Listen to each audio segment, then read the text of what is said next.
오늘 또 고맙습니다. 저는 교실을 떠난 고교사 박전현입니다. 자, 조선의 노래 악장입니다. 정인지를 중심으로 지은 용비어 천가입니다. 여기 사진은 태조 이성계 영정입니다. 자, 이 용비어 천가는 조선 6대조 예찬과 후대 왕에 대한 경계하고 교훈을 주는 이야기라는 그런 뜻입니다. 도움되는 자료 만들어 보겠습니다. 구독, 공감 부탁합니다. 새 왕조 창업의 정당성과 영원성, 조선 6대조 예찬과 후대 왕에 대한 경계, 악장, 용비어 창가 해석.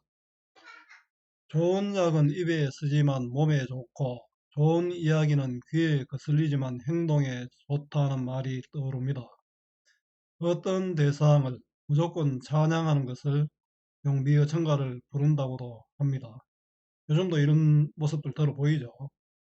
용비어 창가는 조선 건국의 정당성을 주장하기 위하여 지은 서사시로 후대 왕에게 교훈을 줍니다. 우리 문자인 훈민정음을 사용한 최초의 작품이기도 합니다.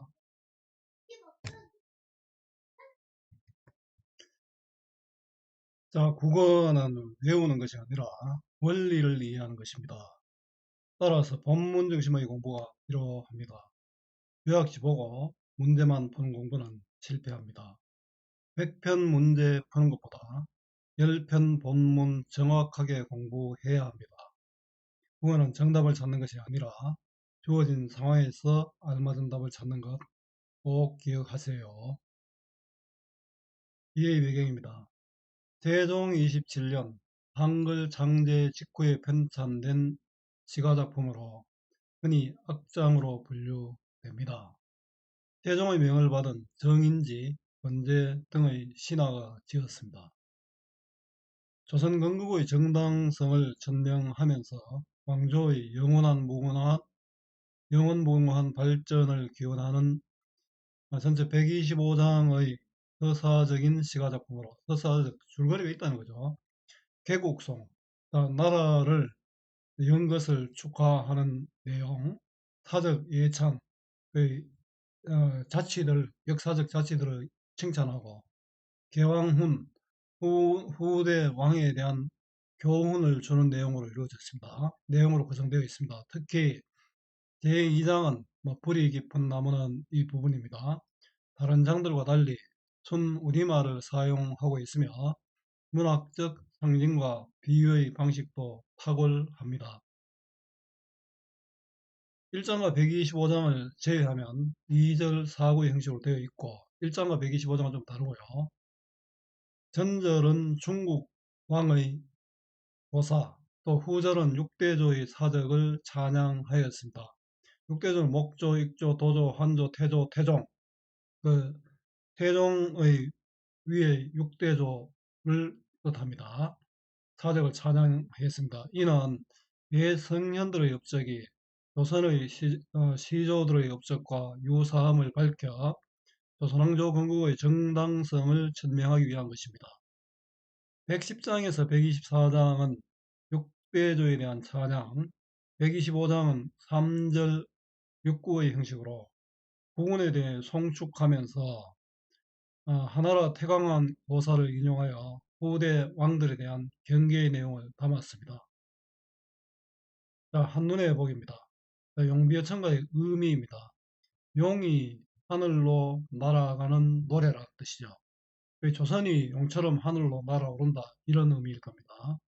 용은 세종의 6대조, 목조, 익조, 도조, 환조, 태조, 태조가 이성계고요. 태종이 이방원이죠. 예찬의 대상입니다.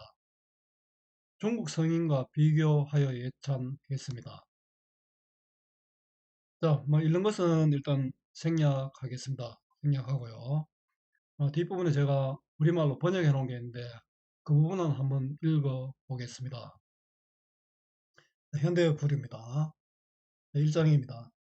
우리나라의 6 성군이 나시어 하는 일마다 모두 하늘이 내리신 복이십니다.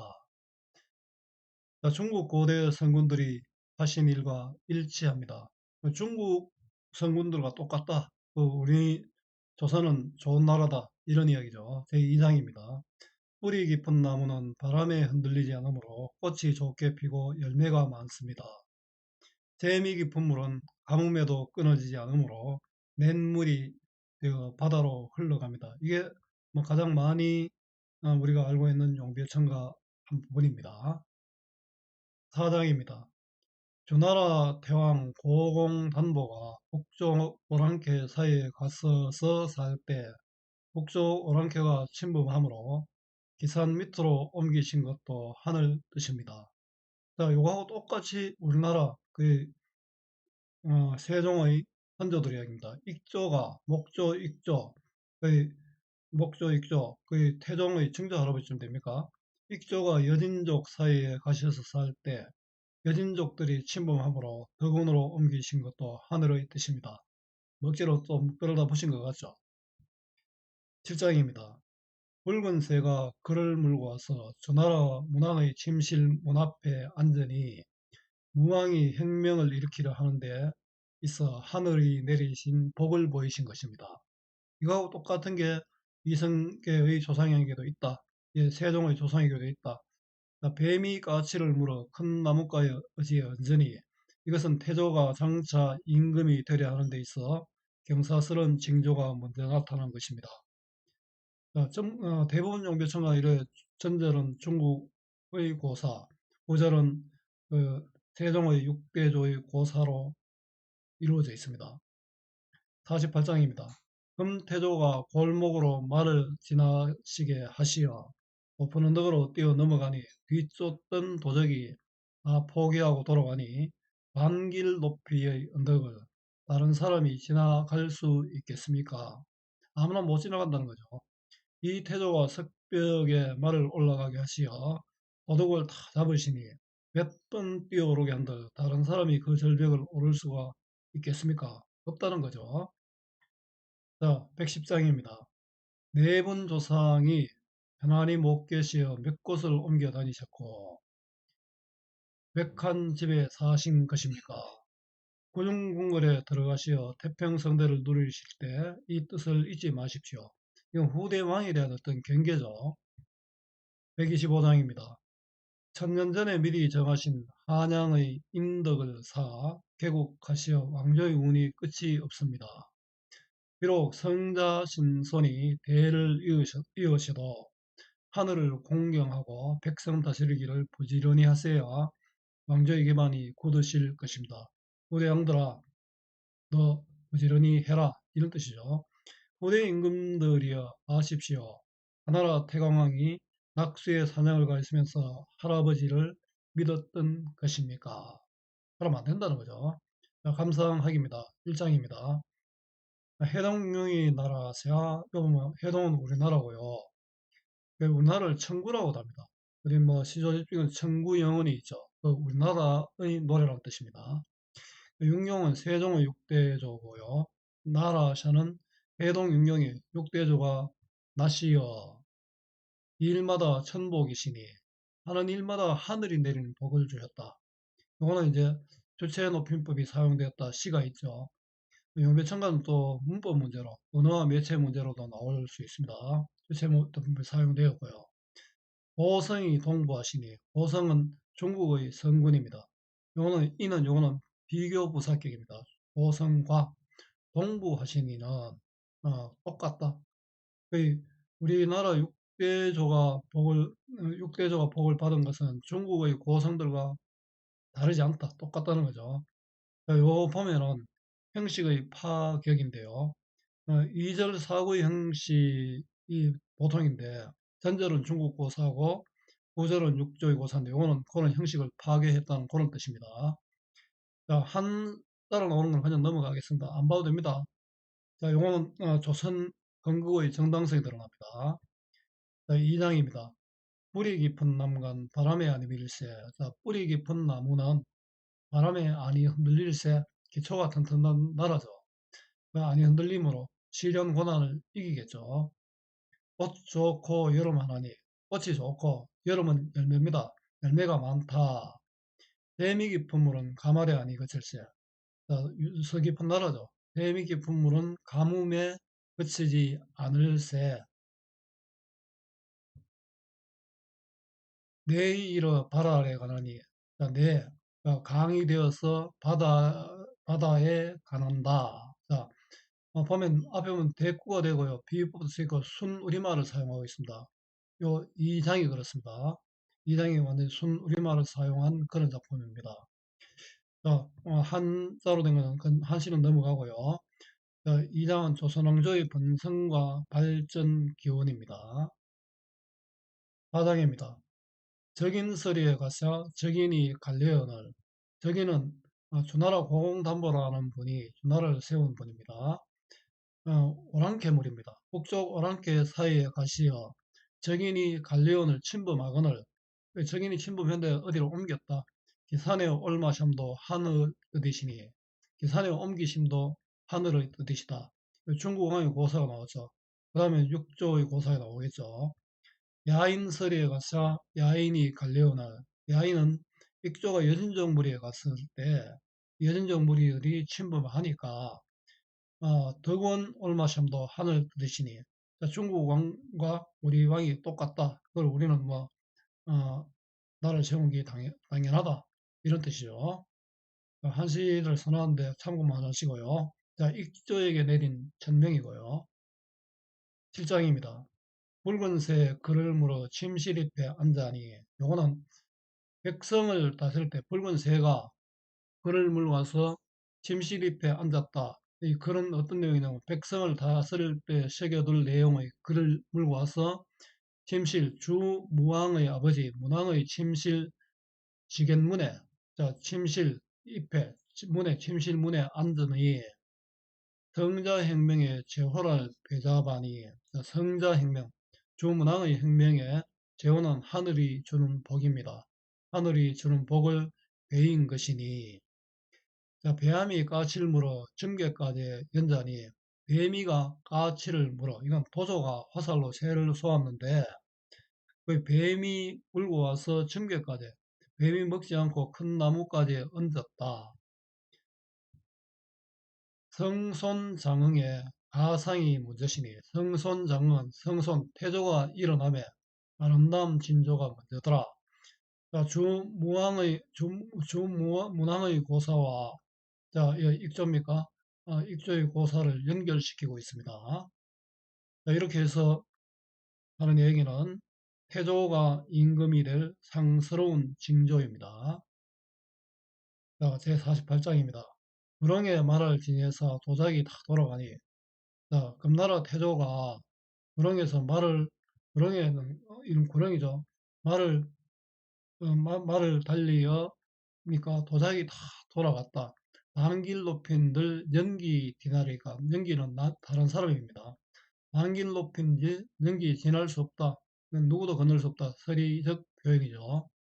석벽에 말을 올리사 도자가 석벽에 말을 태조 이성계가 석벽에 말을 올리사 도작을 다 잡아시니 현문 띄운다 남이 오다리까 여러 번 튀어온다. 몇 번 튀어오르게 한들 남은 오를 수 없다. 서리법입니다.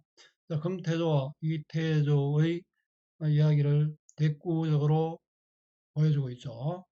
자, 이 부분은 태조의 초인적 능력과 비범함을 보여줍니다.